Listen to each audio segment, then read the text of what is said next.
Israel will not occupy or annex Gaza. That's nice. As the ISF, the Israeli Security Forces, establish control and stability. The Israeli Defense Forces... Sorry, Norm, the ISF is in 15, it's international, yeah. Stabilization Force, the International Stabilization Force. Because other documents refer to, and they don't use IDF anymore, they use Israeli Security Forces, yeah. As the International Stabilization Force, for the sake of your listeners, that's a new force that's supposed to be established. How, where, when? Okay, I didn't know that. No indication. Who will participate? No indication whatsoever. Who's agreed to participate? No indication whatsoever. As the International Stabilization Force establishes control and stability, the Israeli Defense Forces will withdraw based on standards, milestones, and timeframes linked to demilitarization that will be agreed upon between the IDF, ISF, the guarantors, and the United States. Well, what does that mean? Israel gets to certify, as veto power, over whether whether Gaza is demilitarized. Now, here's an interesting question. How do you prove Hamas has given up all its weapons? How do you prove that? Everything is Hamas. If Israel says, according to our intelligence, there's still 10,000 armed militants in Gaza, how do you prove that's not true? Israel does not have to withdraw from 1 inch of Gaza until it has certified. Not just the other bodies have certified, until it has certified that Gaza has been completely demilitarized. Is that possible? Is Israel going to do that? What's Israel's incentive to do that? Does Israel want to withdraw from Gaza? Yeah, the ISF sounds like a lot like the GHF, right? If it can say Hamas is not militarized, we're not leaving. Who can challenge that? There's no mechanism, independent mechanism, for compelling Israel to leave Gaza. So, you ask there's yourself never the an question, independent mechanism. That's what the prevents UN Israel, for you. once the hostages are released, assuming they agree on an agreed upon line, what prevents them from just continuing with the genocide? What is their incentive? If you read the plan, it says, no one will be forced, this is point 12, nobody will be forced to leave Gaza, and those who wish to leave will be free to do so and free to return. We will encourage people to stay and offer them the opportunity to build a better Gaza. Is there anything in Israeli conduct, behavior, policy? Yeah, the genocidaires are saying we're gonna help these people out now. The last 2 years that would indicate that Israel wants the people of Gaza to stay. Is there anything? So far as I can see, nothing. So, or I should say quite the contrary.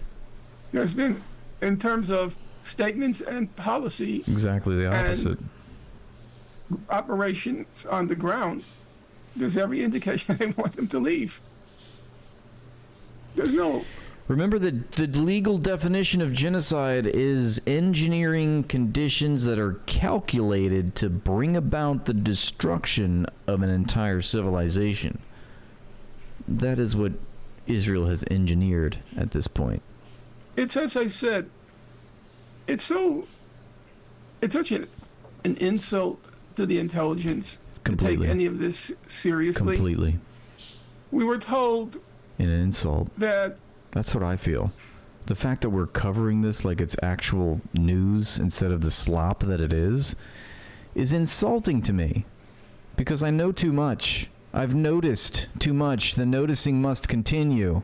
The Gaza Humanitarian Foundation was doing brilliantly. It was a brilliant innovation. Did you happen to notice in the plan it disappeared? There's no mention of a Gaza Humanitarian Foundation. It's just gone. It just vanished. What happened to it? I thought it was doing a brilliant job. Now it says, without mentioning the Gaza Humanitarian Foundation, it says that all the humanitarian full aid will be immediately sent into the Gaza Strip, and it says that that's point 7. Full aid will be sent in, and point 8 is free of distribution and aid in the Gaza Strip will proceed without interference from the two parties through the United Nations and its agencies. Oh, that's something interesting. Israel has blocked those agencies for 2 years from coming in. And now all of a sudden, the leopard has changed its spots They want the people of Gaza to stay. They want the people of Gaza to prosper. They're going to cooperate with all the UN agencies. That sounds good. And it says, through the United Nations and its agencies, comma, and the Red Crescent. Oh, that's interesting. The Red The people Crescent that you've is been bombing? the Gazan version of the Red Cross. But according to Israel, that's supposed to be Hamas. Mm-hmm. They say the Red Crescent is Hamas. So now they're saying Hamas. So now they're saying a Hamas. Well, they also said, Al-Qaeda was a T-word organization. And then they're like, you know what? Let's put them in charge in Syria. They're off the T-word list. Hamas-backed organization, the Red Crescent, will be part of this new humanitarian undertaking. And then Cool, it so says, they'll just say here's that an it's Hamas interesting then. point.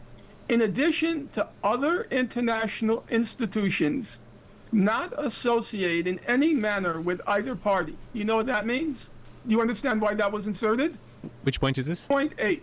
Yep. Entry of distribution and aid in the Gaza Strip will proceed without interference from the two parties through the United Nations and its agencies, comma, and the Red Crescent, comma, in addition to other international institutions not associated in any manner with either party. You know why they inserted that? It's so obvious what's going on. Yes. You have Qatar and Egypt, which are negotiating, and they're saying you have to include the Red Crescent. So the U.S. says, okay, include the Red Crescent. But then Israel says, comma, in addition to other international institutions not associated in any manner with either party. What does that mean? Well, it could mean anything. It could mean contractors. It could mean, whatever they deem fit. It means UNRWA, because according to Israel, UNRWA is a Hamas-backed Hamas. organization, so it's associated with one of the parties. And it also means the Red Crescent.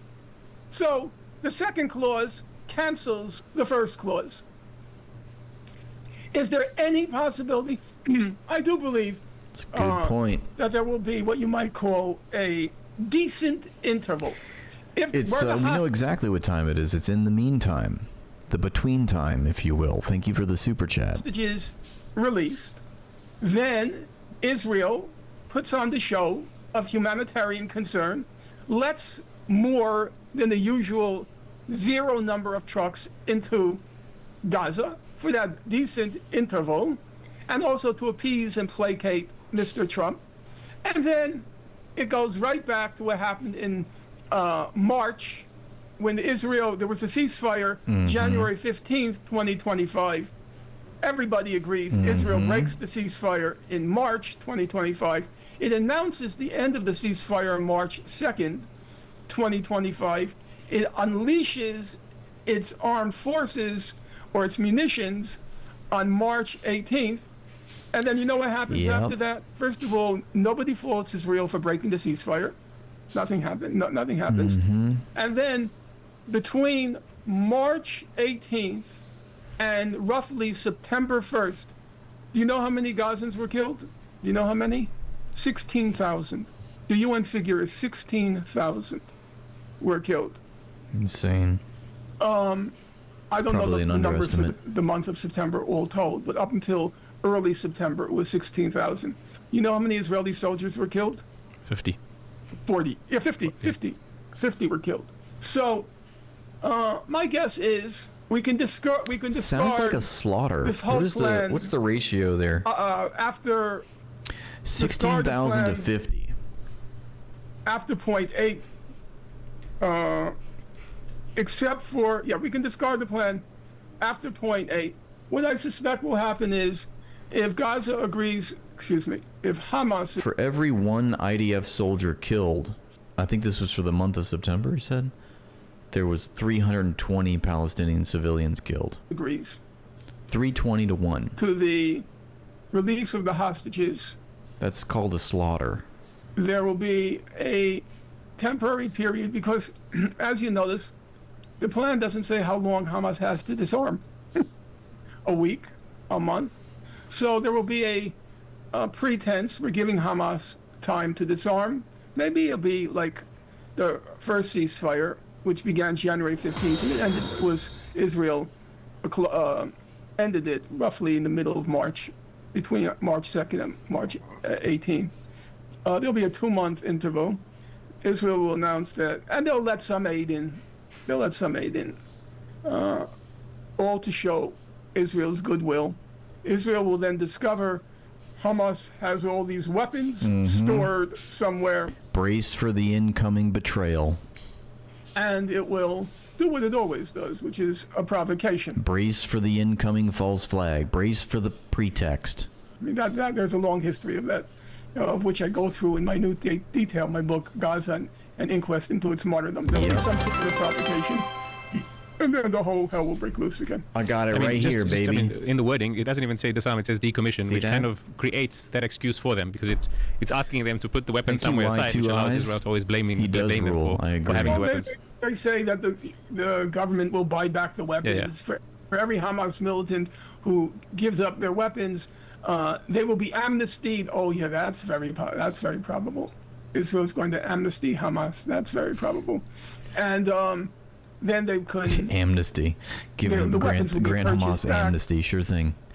It's a la land. Okay, Norman, I completely share your skepticism over the history and what's occurred. And now you're going to ask me the question: what should Hamas do? Yeah, absolutely. I mean, so just I want to pretext it because that's absolutely the. I mean, it's the two questions why we're having this call. It's what's your thoughts on the plan and what should Hamas do. So I mean, I obviously do believe that, and I think most people who've been following, what Israel has been doing since 1967, since 1948, since 1917, pick any arbitrary date in the last century, right? Will be like this is just a process to kind of work towards ethnic cleansing, to buy it time, to make it look good and palatable to its Western partners, etc., etc.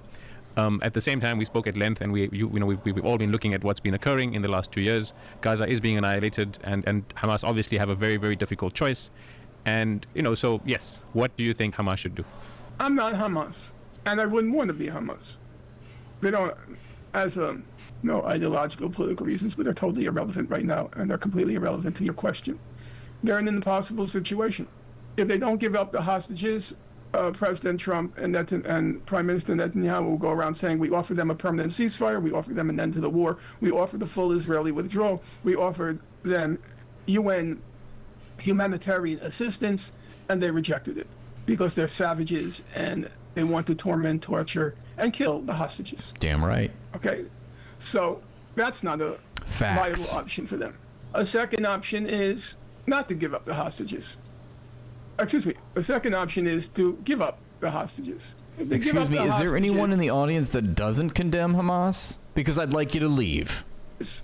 it actually, in part, let me be clear about that. In part, it does serve their interest because Israel loses a propaganda point. Israel has been saying for the last 2 years, in the West, not among themselves, but in the West, have been saying, just give up the hostages and the war will end. Just give the so-called war. Just give up the hostages and the war will end. So if they give up the hostages, then Israel loses a pretext. And their propaganda machinery will not function as smoothly. I don't know if you watched Must the insanity sustain pretext. of his speech at the United Nations. I did. I saw parts of it. Yes. It was actually quite an amazing speech, I have to tell you. In the middle of the speech, he announces that we have hooked up loudspeakers surrounding Gaza. We have Yeah. encircled Gaza with loudspeakers. Psychological And then warfare. Netanyahu switches to Hebrew to say to the people of God, to the hostages. He thinks he's speaking to the hostages. He says, "We are here for you. Let our people go. Let our hostages go." That's It was right, like he was so Moses. completely demented. And then I'm going to just get the speech. I'm not sure if I underlined it. Here. This is what he says. Now, ladies and gentlemen, referring to the UN, I want to do something I've never done before. I want to speak from this forum directly to those hostages through loudspeakers. I've surrounded Gaza with massive loudspeakers connected to this microphone in the hope that our dear hostages will hear my message. I will say it first in Hebrew and then in English. Our brave heroes, this is Prime Minister Netanyahu, speaking to you live from the United Nations. We have not forgotten you, not even for a second. The people of Israel are with you. We will not falter and we will not resist until we bring all of you home. Ladies and gentlemen, thanks to special efforts, now listen to this line. Thanks to special efforts by Israeli intelligence, my words are now also being carried. They are streamed live to the cell phones of Gazans. So, in his mind, the 2 million people of Gaza have nothing better to do at this moment than to listen to his words on their cell phones. I mean, this is just pure dementia. This is a completely, look, I cannot believe it. Now, we can disagree on this. I cannot believe that if Hitler spoke to the United Nations, he would do things like this. I want our German captives in Russia to know we have not given up on them. And we have hooked up every Russian Red Army soldier to this speech so they can read it on their iPhones. Are those the words of a normal man? That's not quite a good analogy, but it's beyond satire. But obviously, the hostages has been a card they've been able to play to the hilt, as you know. So if Hamas released the hostages, it would diminish. It would. Let's go propaganda point. Yeah, Israel would lose one propaganda point. Will they absolutely, gain it? And I think we've already reached that point. Based. I think the jig is up. Anything from it? No. Because this so-called plan is different than the ceasefire agreement in January. The ceasefire agreement was a ceasefire agreement. It didn't call for Hamas's, it called for exchange of hostages, but it didn't call for Hamas's disarming. There are two planks to this plan. There's the hostage plank, but there's also the Hamas has to disarm. And there's no mechanism to ascertain. First of all, Hamas is not going to disarm. I'll tell you what's the closest analog to Hamas disarming. Listen to me closely, because you're young. You don't remember, you can possibly know these details unless you squandered your life on the conflict like somebody I know. You know what's the closest analog? And I'm glad you're giving me the opportunity to speak because nobody in your listenership will remember. Listen closely to what I said. In 1982, in the Lebanon War, okay, there was an agreement negotiated that that PLO would leave Lebanon. And there was another component to the agreement that there'll be a ceasefire. It was negotiated by this guy named Philip Habib, a Lebanese stooge for the United States. He was a diplomat under Reagan, you can just imagine. What happened? There was a stipulation in the agreement that the refugees in the camps would be protected because there was the fear that the Lebanese forces the Christian forces would carry out massacres if the PLO left. So there was a specific stipulation that the Lebanese forces, the Christian forces, the Maronites, would not be allowed in the camps. They would be protected. The PLO leaves. Israel transfers the Maronite forces to Sabra and Shatila camp, and then there are the mass exterminations. The estimates are between 2,000 and 3,000. We talked about this. Palestinian civilians were killed in the refugee camps in Sabra and Shatila. So, not that Hamas can protect any civilians, right? But the should prospect of them to disarm is only going to allow Israel, like it has in the past, to just go in there and, hard to say, commit massacres because it's already what they're doing, but there's no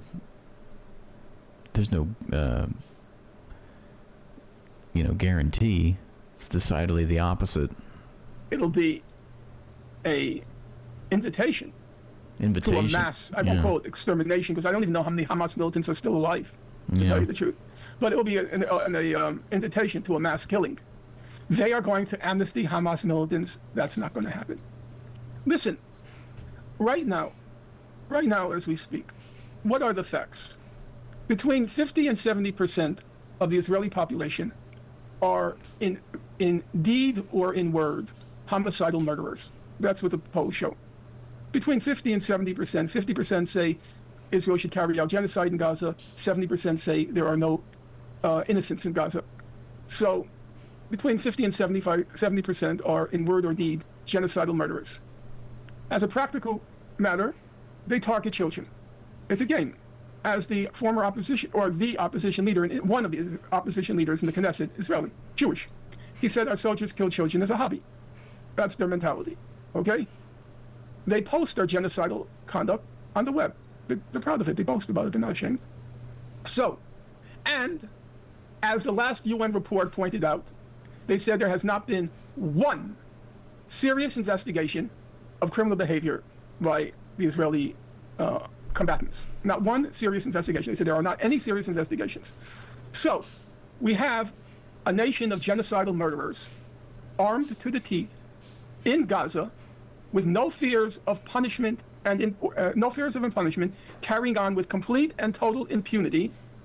We have a government that for 2 years has been making genocidal statements. We have a whole society in its pop songs, in its nightly news shows, gleefully talking about exterminating everybody in Gaza. And then you want me to believe that when the Hamas militants, who they blame for October 7th, give up their arms, that they're going to be amnestied or allowed to go abroad. Is that plausible? Or is the more plausible scenario, they're just going to be shot dead with impunity, as they have done, as Israelis I'm going to disappear for a second. I got to check the cookies in the oven. For the last 2 years. So there is an analog. It's not precise, I agree, but with the PLO decision to leave Lebanon, but with the stipulation that the civilian population would be protected. Now, obviously, now Hamas doesn't protect the civilian population. Hamas does nothing. How can it? How can it do anything?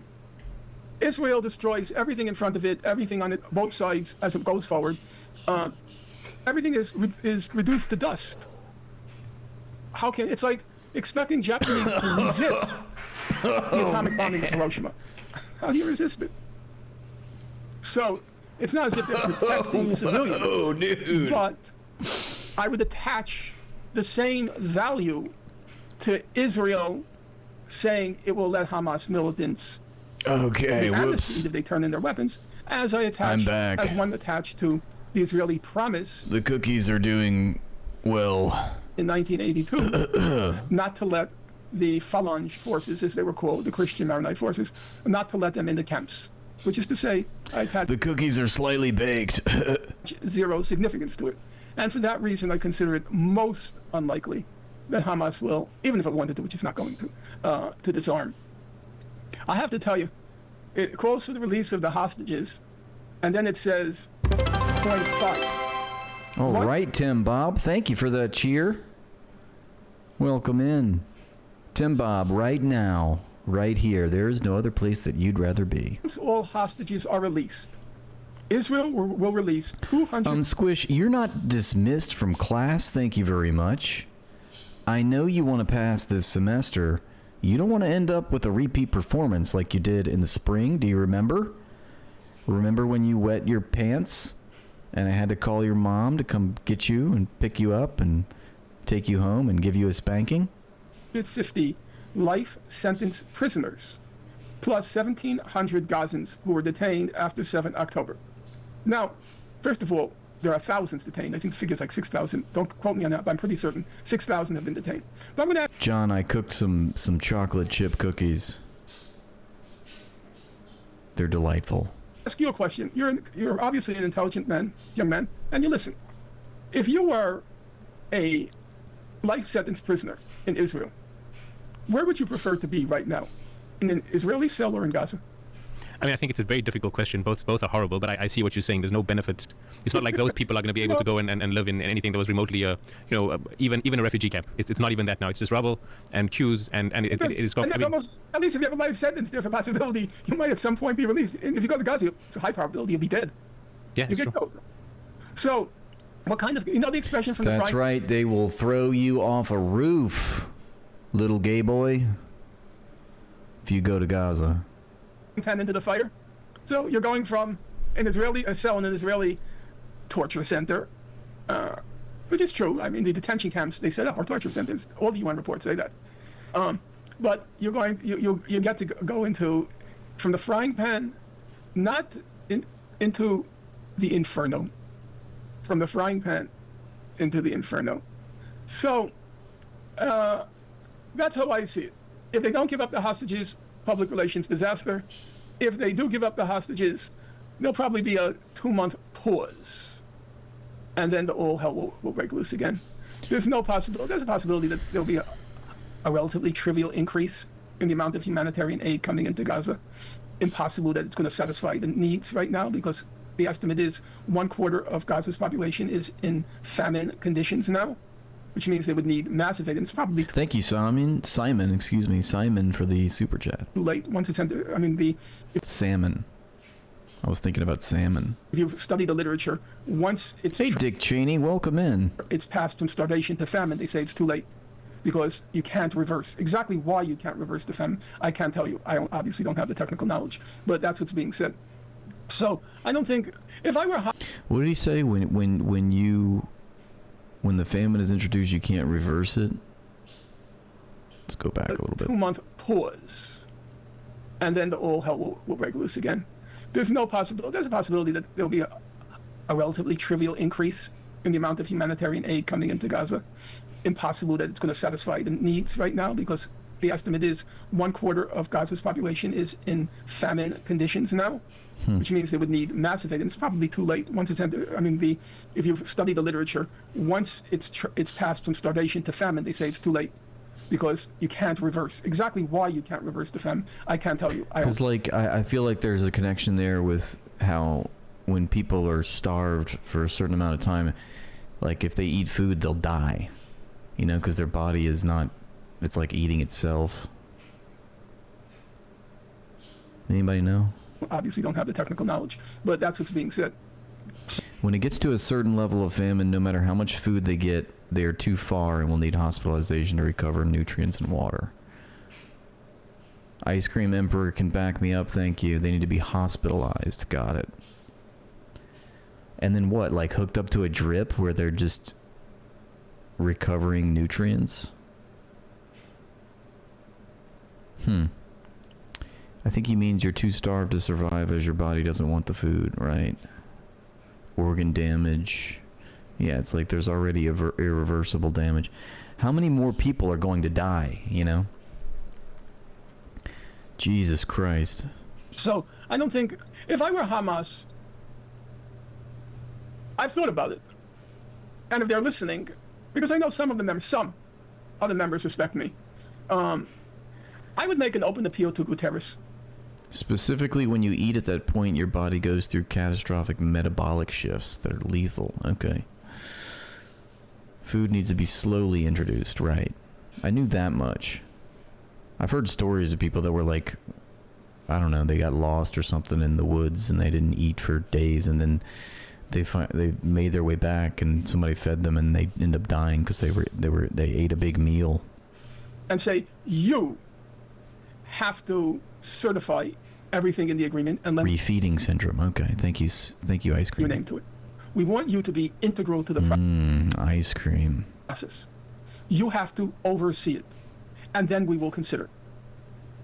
Everybody else, Egypt, Qatar, they're all in America's pocket. They're all in the U.S.'s pocket. The only one, Guterres did terrible things, and I have a section in my forthcoming book where I am very harsh.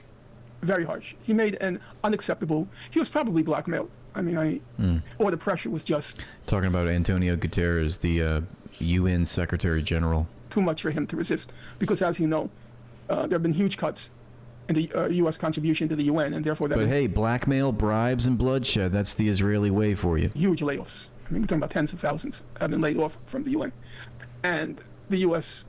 no doubt told him that if you don't do what we say, there are going to be more cuts. So he did some terrible things, which I go into in detail in the book. But in general, he's not a bad guy. I don't think so. So to force him to be integral to the process, it's something. It's not much. I know that. You're as aware as I am that he's been making these very strong statements, and it hasn't done anything. So I recognize it's not much, but I would at least, because otherwise everyone is handpicked by the U.S. Yep. Now you have to laugh.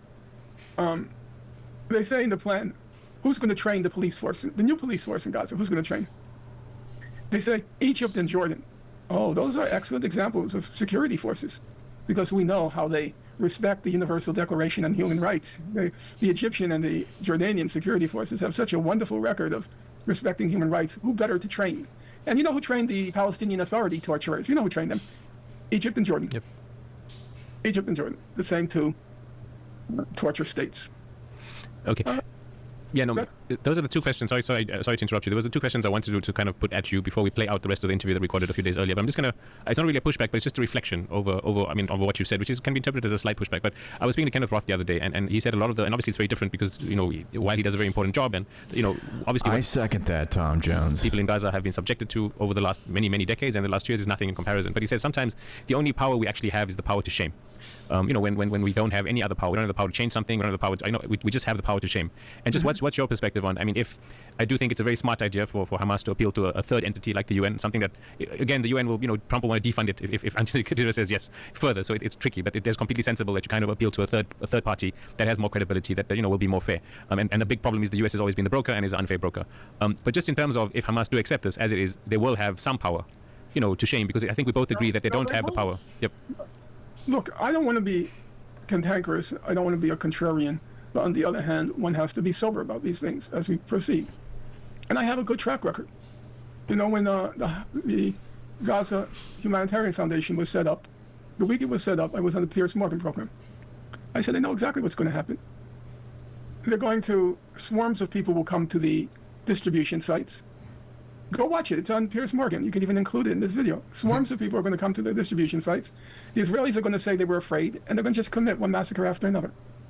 It was so obvious what was going to happen.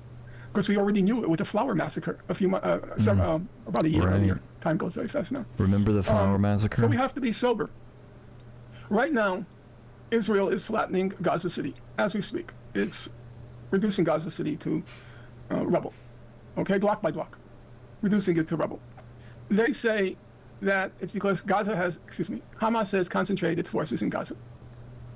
Then the New York Times runs an article by one of the Israeli reporters who work for the Times, Boxerman, or there's another. They're just Israeli agents. The whole New York Times staff now are Israeli agents. They are. That's not an exaggeration. Isabel Kirshner, she's always been an Israeli agent. She's married to Ehud Yaari, a secure intelligence official in Israel. Now they hired Boxerman, who formerly worked for the Times of Israel. They hired Rugman, who formerly worked for the Jerusalem Post. These are just Israeli agents. Do you think any Israeli reporter will betray Israel? Any Israeli reporter, if he or she has to decide whether to write an article that's critical of Israel or to tell the Israeli line, what do you think he or she's going to do? You know that bond in Israel? It's a double bond.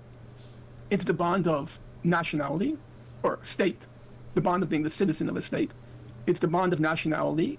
They're all Jewish. And then there's the bond of having all served in the IDF. That's a very potent combination. You'll find very few Israelis who can resist the feeling of family. It's the family of citizenship, the family of nationality, and the family of common service in the Israeli Defense Forces. Oh, that's right. Yeah, So, they're all these are all Israeli conscripted agents. The only one who's not an soldiers. agent is Philip Kingsley. He's just a whore. He just does what he has to do in order to toe the party line. There's Ronan Bergman, who's just an Israeli agent, obviously. So, Israel's bombing Gaza City. They say Hamas has relocated in Gaza City. And the Times runs an article saying, Hamas is in Gaza City. Do you think Hamas is in Gaza City? Hamas is in Gaza City like Yahya Sinwar was in Shifa Hospital. You remember when we were told that Shifa Hospital was the command and control of all the Hamas senior officials? And then what happened? So there was no Sinwar, right? So they said, well, he knew they were going to attack Shifa, so he left. Oh, I couldn't have figured that out. First of all, he was never there. But of course, if he was there... Yeah, the whole idea that Hamas is held up in hospitals is... You gotta be a dumbass to believe this. Because even just a glancing look at the history of the IDF and how it instigates and how it conducts itself in these illegal operations, we know that the IDF and its precursor, the Haganah, have been bombing hospitals since the 40s. It's the one place that Israel loves to bomb. Israel starts wars by bombing hospitals first. And to think that Hamas would choose the one building to operate its command post out of be the same place that is the #1 target for the IDF seems ridiculous. Thanks for watching, and please like and subscribe to the page to help it grow. And if you'd like to support my work, join my Patreon for exclusive content.